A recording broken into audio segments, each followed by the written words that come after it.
Oi, gente, tudo bem? Meu nome é Bárbara. Eu vim aqui hoje porque eu queria falar um pouco sobre viver com diabetes tipo 1. Viver com diabetes, né, no geral. A gente sabe que a gente tem que ter um cuidado muito grande com nossos hábitos alimentares, com o exercício físico. Mas acho que muitas vezes a gente esquece da importância do cuidado com o nosso coração, a nossa mente. E a importância de ter uma conexão com a espiritualidade.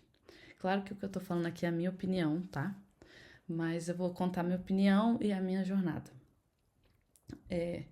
Eu vivo com diabetes tem 20 anos e, na verdade, 22 anos. E eu já passei por muitos altos e baixos, como todos nós com diabetes conhecemos bem, mas eu já passei por muitos mesmo. Já passei por momentos de de hemoglobina altíssima, de descontrole completo, descontrole, né? E eu senti necessidade de vir aqui falar nesse vídeo com vocês da importância da gente reconhecer o que está acontecendo no nosso coração. Por quê? Porque, como eu falei, o estresse, o hormônio cortisol e a adrenalina afetam muito a glicemia. E mesmo que você esteja fazendo o tratamento todo certinho, tomando seu remédio, ou fazendo exercício, comendo bem, se você estiver muito estressado, você vai ver que as coisas não vão funcionar.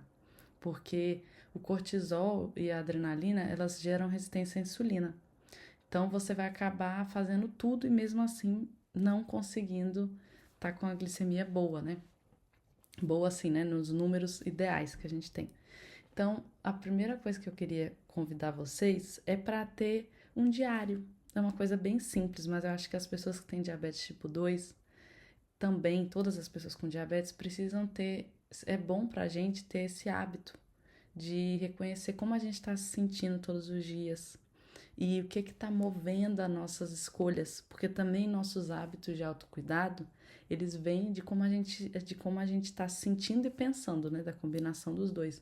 Então, se a gente tem um padrão de pensamento punitivo com a gente mesmo, a chance da gente não se cuidar mentalmente e não se cuidar fisicamente é muito grande. E também a chance de massacrar a gente quando tiver com glicemia alta, glicemia baixa, quando tiver descompensado, o que só vai gerar mais descompensação. Então, por que eu tô falando isso? Porque eu passei muitos anos, especialmente, eu digo assim, nos meus 20 anos, passando por altos e baixos constantes. E, tipo, eu ia na academia, comia bem, e mesmo assim, tipo, eu não conseguia. E eu descobri que era por causa disso, porque eu não tinha uma capacidade de ler as minhas emoções e de cuidar delas, sabe? E de pedir ajuda, né? Mas também de aprender a cuidar delas, aprender a reconhecer o que a gente precisa. Então, por isso, eu também queria sugerir para vocês uma tabela aqui que eu vou colocar um link aqui embaixo, que é a tabela do Marshall, de Marshall Rosenberg, que criou a comunicação não violenta. É uma tabela de sentimentos, emoções e necessidades para a gente poder começar a investigar quando a gente estiver muito sobrecarregado na nossa vida, muito sobrecarregado com diabetes, para a gente começar a entender o que a gente está precisando naquele momento, porque nem sempre é só insulina, exercício ou comida.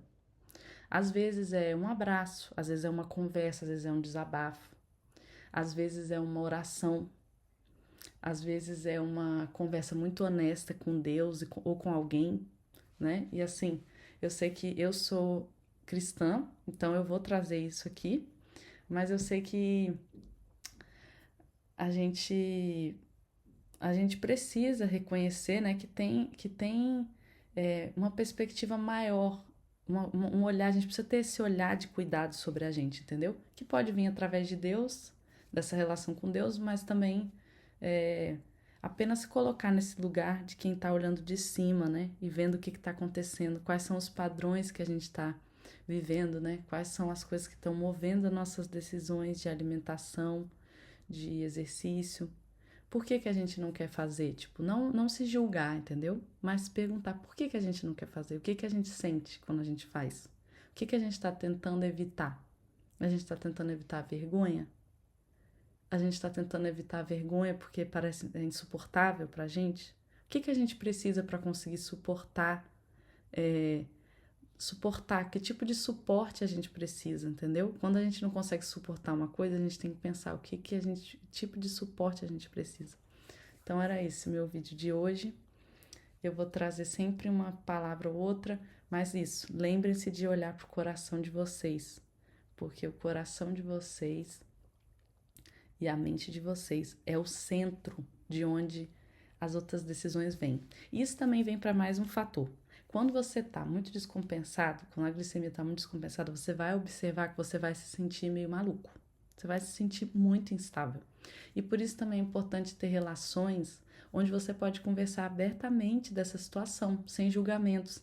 Por quê? Porque quando você conseguir desabafar daquela angústia toda que você está vivendo, aquele sentimento de alto e baixo, de montanha-russa, você vai conseguir se reorganizar, você vai conseguir tirar aquela pressão, aquela tensão e entender quais são os passos que você pode tomar. A gente não é capaz de fazer tudo e a gente não é capaz de ter um corpo que não tem diabetes, mas a gente é capaz de fazer algo.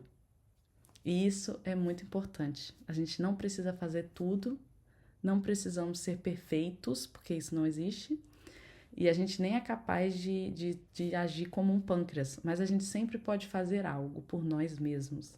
E eu acho que essa é a maior lição que o diabetes vem nos ensinar, a lição do auto-amor. Então, vamos viver essa lição e ser felizes. Muito obrigada.